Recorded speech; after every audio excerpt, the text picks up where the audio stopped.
format of what you need to do. So whenever you're dealing with a library system, and especially with SmartSuite, there are two parameter areas that you need to worry about. The parameters relating to patrons. Okay, so to be able to change the parameters on the patron side or set it up for the first time user, you need to be signed in. Click on the sign in, put in your login name and your password. And when you've logged in, you need to be able to have administrator rights. And to discover if your login has administrator rights or not, click on the menu.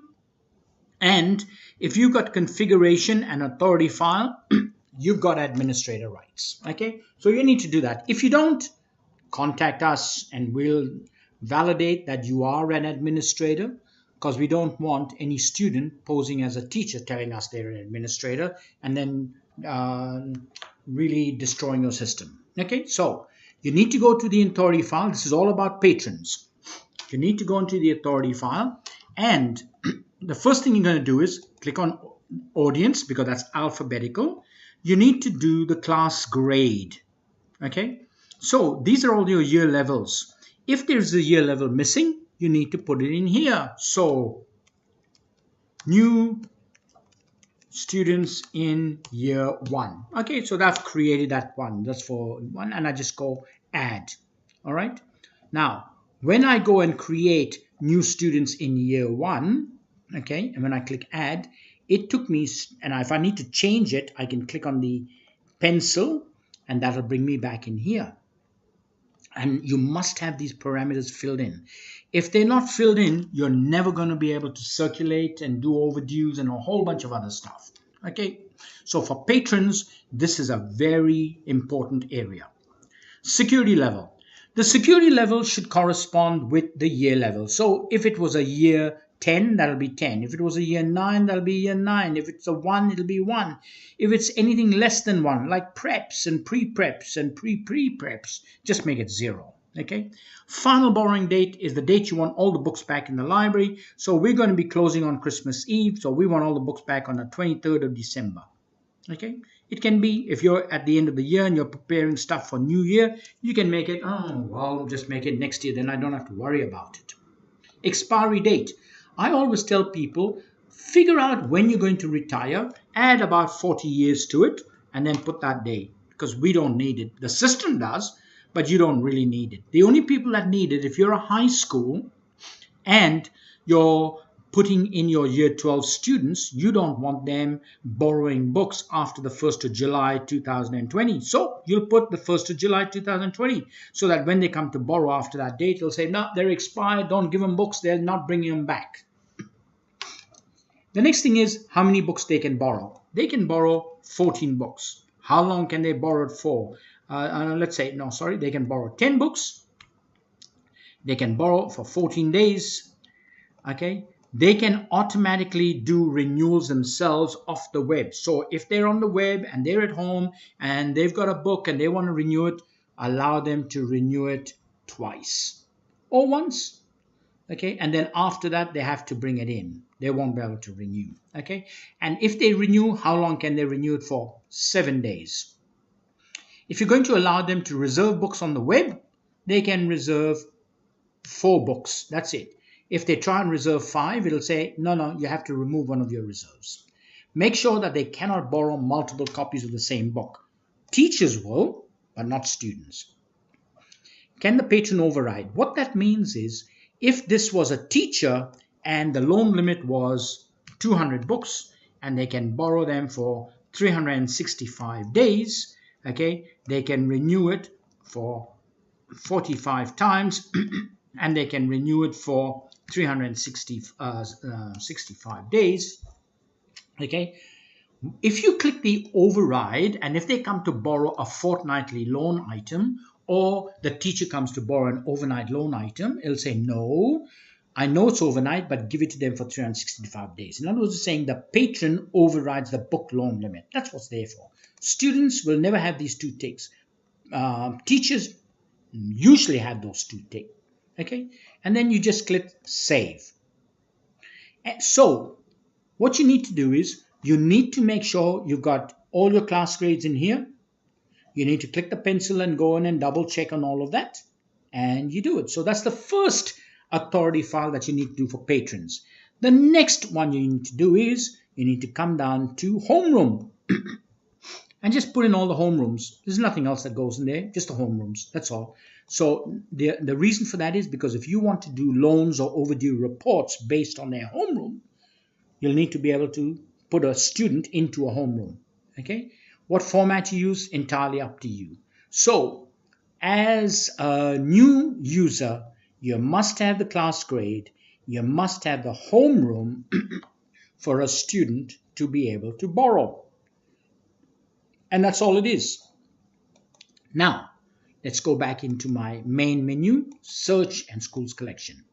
So I've put all my parameters in. How do I add students to the system? Very simple. To add a student, click on menu, click on patron, click on patron management. That's where you go to manage it. And it'll always come up with your record that you're logged in. You go, no, I don't want, I want to go and put a new student. So you just click new, and then you give him a barcode. Now, I recommend not using library barcodes. Why not use the same number as the admin? So if the admin has given the student a number of 123400, why not use the same number? Username, not important. However, okay, so Justin, Justin .Scott. That's Justin Scott, okay? Now, his first name is Justin. His surname is Scott. His email address is jscott@vic.gov.edu.au. That's his email address. Security, don't worry about that, because when I choose that he's a year 10, whatever security was set up in the, remember class grade, it will automatically get updated in here when I save it. Remember the homeroom? Just click on the homeroom and put him in a homeroom. And then his role by default is a student. So I just go save.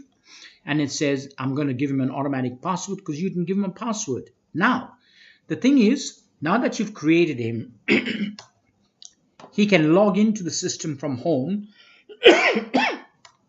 as long as he uses that URL, the school's URL, using that barcode or that username or that email address. So the patron can use any one of these three to log in, and it'll ask him for a password. But you can go, no, I'm going to give him a generic password. So you click change password, and the password will be password. Okay, so you give it a generic password. It might be a school's name. So I'm just going to make it simple. Password all in lowercase, validate, PASSWORD, password, and I'll go change password.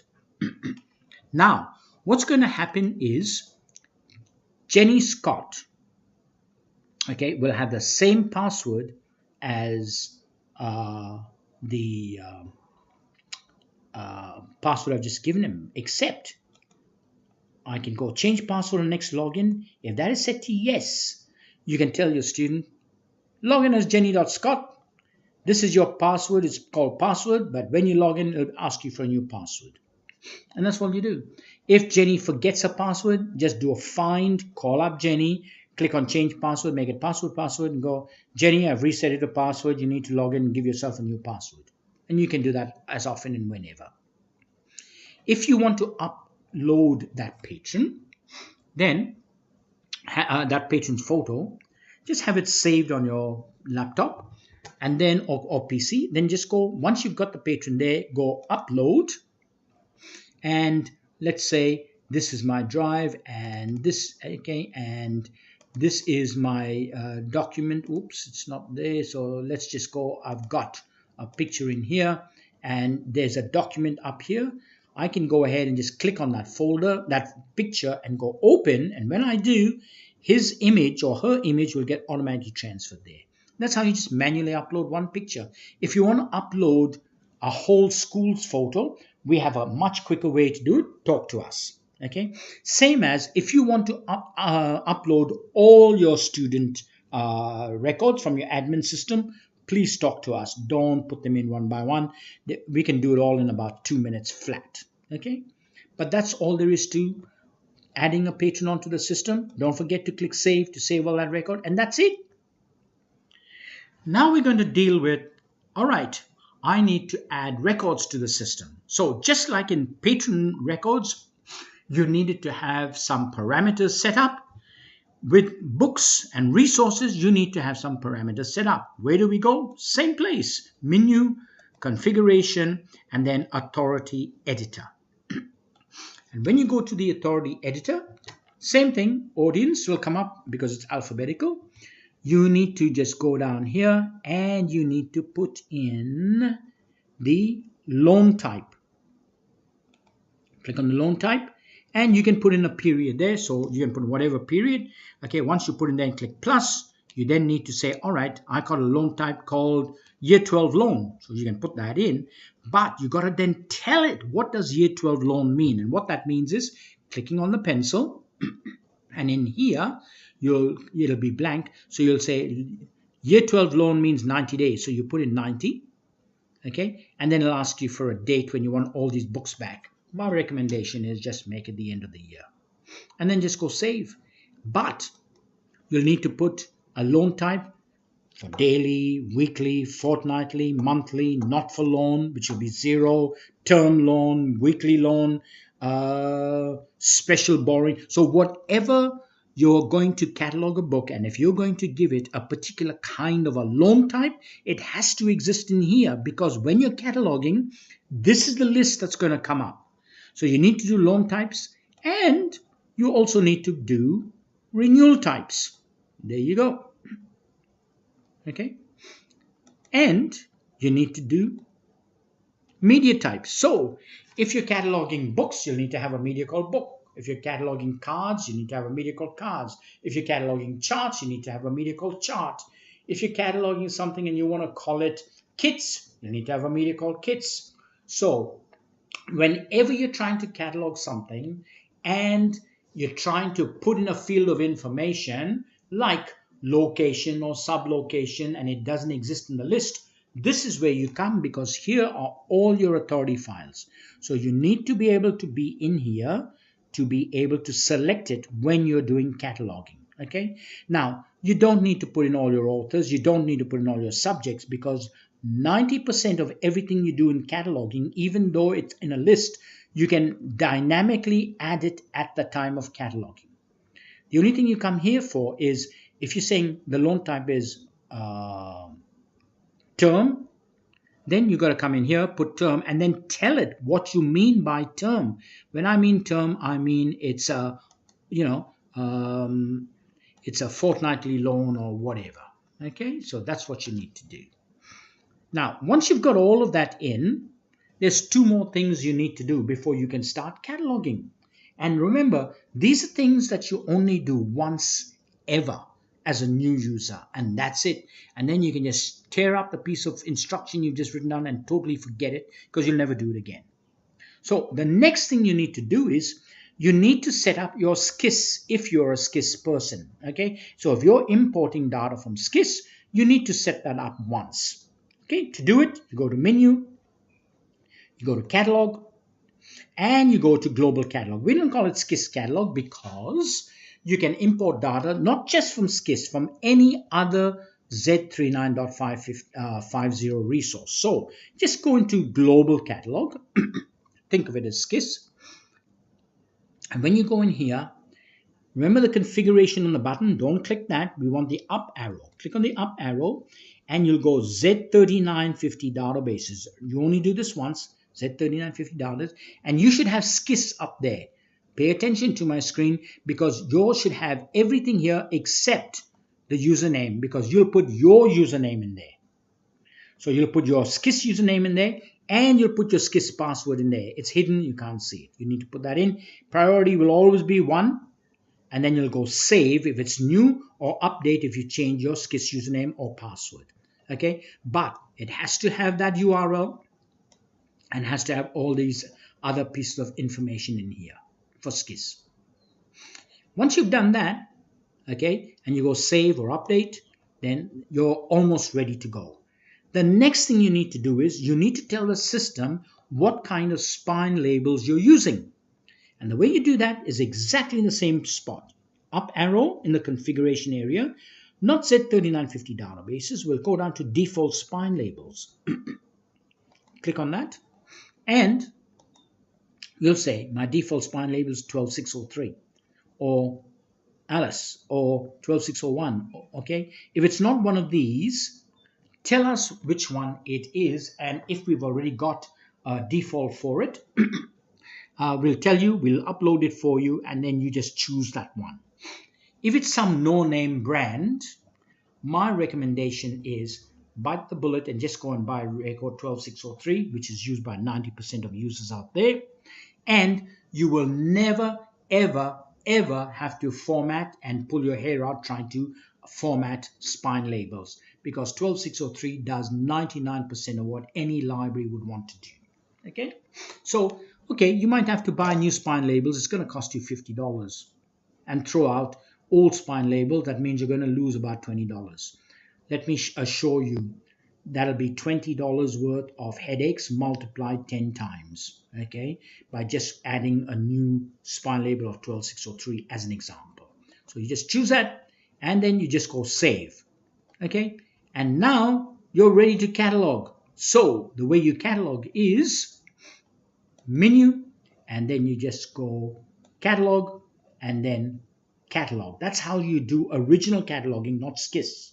Okay, so you go catalog, and it'll bring up the catalog screen with the very first record in your collection. Okay, now I'm going to take this ISBN number and copy it, because I'm going to pretend that I don't have this record in the system. So if I wanted to catalog a book, what's going to happen is, the way it works is, you can find a book. To go and find the book, you can go next record, next record, next record, next record. You can go to the last record, go previous record, previous record, previous record, or go to the very first record in the collection. Okay, and then go next record from the first, and next record after that one, and next record after that one, and so forth and so on. Or you just go, I want to find a book, and the book I want to find is cat. Okay, you can put in cat, you can put in any word of the books that's in the bibliography, and it'll bring the records up. Okay, and then you just go ahead, and if that's the book you want to change, click on that. That record will come up and you can change it. But I don't want to do that. I want to add a new book. So just go new. It gives you a blank screen. If you look at author, nothing's there. If you look at subject, nothing's there. I'm not going to click on all of those because nothing's there. I can just, believe me, nothing's there. So if you want to catalog a book, don't put the title in. Go to the ISBN number and zap in the ISBN number with your barcode reader, and then just press that button. When you press that button, it'll go to SKIS, and if the record exists on SKIS, it'll bring it down. Just go OK. There's all the information. Okay, click on author. There's the author. Click on subject. There's a subject. Click on additional title. There's no additional title. What about series? There's no series. What about notes? Okay, so if any of that information exists, it'll automatically bring it down. Okay, all you then need to do is click on copy. So let's go to copy, copy, copy, copy. There's my copy. Click on copy. Put in the barcode. Okay, put in the status of available. Put in the call number. Put in the location. Put in the sublocation. And then remember, you put all these parameters in the authority file. Okay, loan type is fortnightly, renewal type is fortnightly, and you go save. Now, if you try and save, but you haven't given it some pertinent information it wants, it'll tell you. In this case, media. There's no media. So if you go back to basic and you go, there's media. All right, let me just give it a book. So I'm going to call it a book. And now let's go save. And that's all there is to cataloging. Okay, so you could go new and manually put things in and tick on the tabs and just put in the information you want, or just go into the ISBN number, zap it in, click that. If it's on SKIS, add it. If it's not on SKIS, just fill in the blanks. And that's all there is to it. And if you turn and say, yeah, but what about SKIS cataloging? Because we don't manually do anything. If it doesn't exist, we put it aside and come back to it a week later. If that's the case, click on Menu, click on Catalog, and click on Global Catalog. When you click this button, that's the SKISS cataloging button, let's pretend you've got 27 books. So what you do is you say the first one is a media of book. The location is actually in the library. It's in the library office. The sub-location is in the English department. The loan period, remember you put all these parameters in. That's why you put it in. So you can just come here and you can do all this stuff. Okay, copy stats available. The cost center is the library budget. And if it doesn't exist, it says this doesn't exist. Do you want to add it? And I go, yep. So you don't have to go to the authority file and do it because it doesn't require anything else. Supplier, you can put the supplier in if you want. You can put the cost and replacements. The replacement is $23. And now you just zap in the ISBN number of the book. Then zap in the barcode, okay? Then zap in the ISBN number of the book. Then zap in the barcode. Don't wait for it. Just go ahead. Then zap in the ISBN number of the book. And then zap in the barcode. And that's all there is to SKISS cataloging. If you put in an ISBN number that doesn't exist on SKISS, what's going to happen is it's going to say, item not found. Put in a bucket and come back to it next day or next week. Okay, and that's all there is to SKISS cataloging. You're going to go, oh, but I'm interested in this one. Can I have a look at the catalog record? Because I want to add my own notes, or I want to have a look at what subject. So just click on any title. It'll take you to the catalog screen. It'll bring up the record you just cataloged. And then you can say, I'm going to go in the subject area and I'm going to add in here. I'm going to go into the local subject area and I'm going to add it here. I'm going to go. And so you can do all of that. Don't forget to save it and then just close that tab. It'll go back to that screen. You just carry on. Now, if you've done the first 12 books and you're doing the next book, which is Teachers Resources, then you just change the parameters here. The location is in the teacher resource area. The sub-location is not for students. The loan period is staff only, if you've got a loan period called staff only. So you can put all this and then go ISBN barcode, ISBN barcode, ISBN barcode, ISBN barcode for all your teachers' resources. And if you've finished, just click on the print button. What that will do is, if you set up your spine labels, like I showed you, then your spine labels will come up here and all you have to do is go print. But you go, no, I've done a sheet of spine label before and I've used the first 18. So leave 18 blanks. Just click on 18 and go generate. And so it'll move down the screen 18 and there it is. And just start printing from number 19. And that's all there is. Really fast, incredibly great, simple to use. Okay, that's all there is to cataloging. Now that we've got everybody in the system, we need to circulate. Circulation is easy. Menu, circulation, circulation. And all you do here is, it's default in loans. So I'm ready to loan books out. But no, I got a whole stack of books I want to return. Just click on return. And in here, zap in. Barcode, barcode, barcode, barcode, barcode, barcode, barcode. All of a sudden, someone comes along, wants to borrow a loan book. Click on loans and go Smith. If you don't know their surname or barcode, and choose the person you want to loan to. And then enter the barcode of the book. Enter the next. Okay, if there's any reason, it'll tell you that. Just go okay. And you want to borrow another book. That's the book. And then that's the book. Okay, and he'll tell you all about that. Someone else has it on loan, check it in, that's fine. This is the next book. This is the next book. And it's a new patron, so John.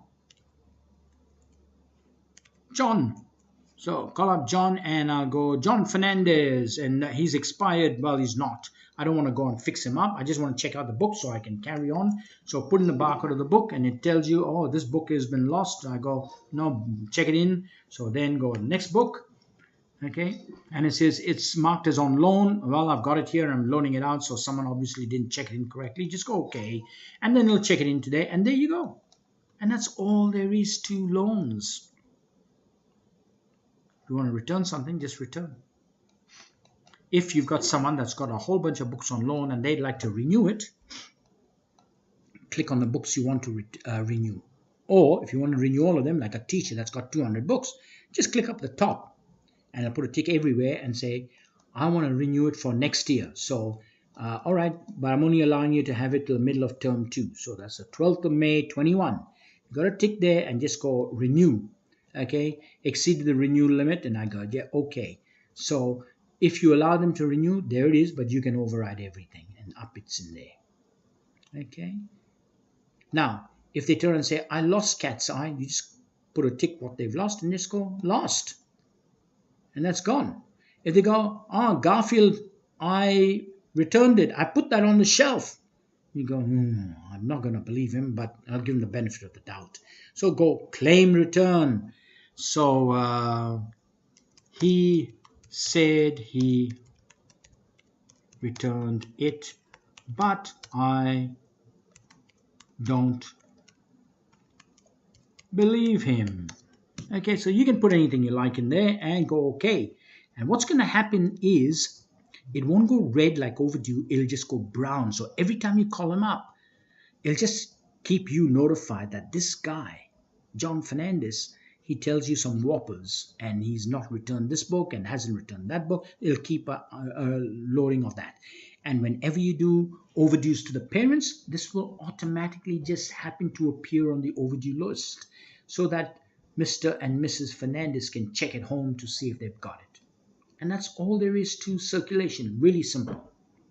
Now, if you want to do a list of loans for John Fernandez because he said, miss, I'm leaving school. You go, oh, hang on, let me grab you. So you go, current loans. I want a current loans report. You click on that and the loans report will come out here. And then you can print this loans report out and say, hey, John, can you give this to your mom and make sure that they find these books for us? Or, better than that, whenever you run any loan report, click on email. And then in here, in the email specified to, put in the parent's email. So, fern@gmail.com.au. And the subject is, please return these books, and then you just go send now, and an email will be sent to this particular parent with that message with a listing of all the loans out on here. Now that's not how you do overdue loans. This is only so you can get them off your circulation desk and send them a note. If you want to do an overdue list, click on menu, click on reports, and play around in there, please, because you will not waste paper and you will not damage anything. So you can do catalog reports, but I'm going to do overdues, or I'm going to do current loans. They're both the same. When I do current loans, this is only loans. If I do overdues, it's only the books that are overdue, but they're the same. Loans by classification, click on that, okay, and then click on open and class grade equal to 12, okay, and then just go generate. And there it is. That's my year 12s, and it's all my loans in there. Okay, and again, I can print it, or I can send it by email. And that's all there is to running an overdue. So it's a quick walkthrough for first-time users. We hope you enjoy it. And remember, you need any help? Menu, mailbox, and in mailbox you go, I want to create a ticket. Can someone please call me and talk to me, walk me through SKIS cataloging? And in here, this is my number and you can call me anytime, any day. So you'll put that message in there and then you'll just go send. And that's how they'll get it. And that's all, and we'll respond. Hope you had a really, really good time. Thanks.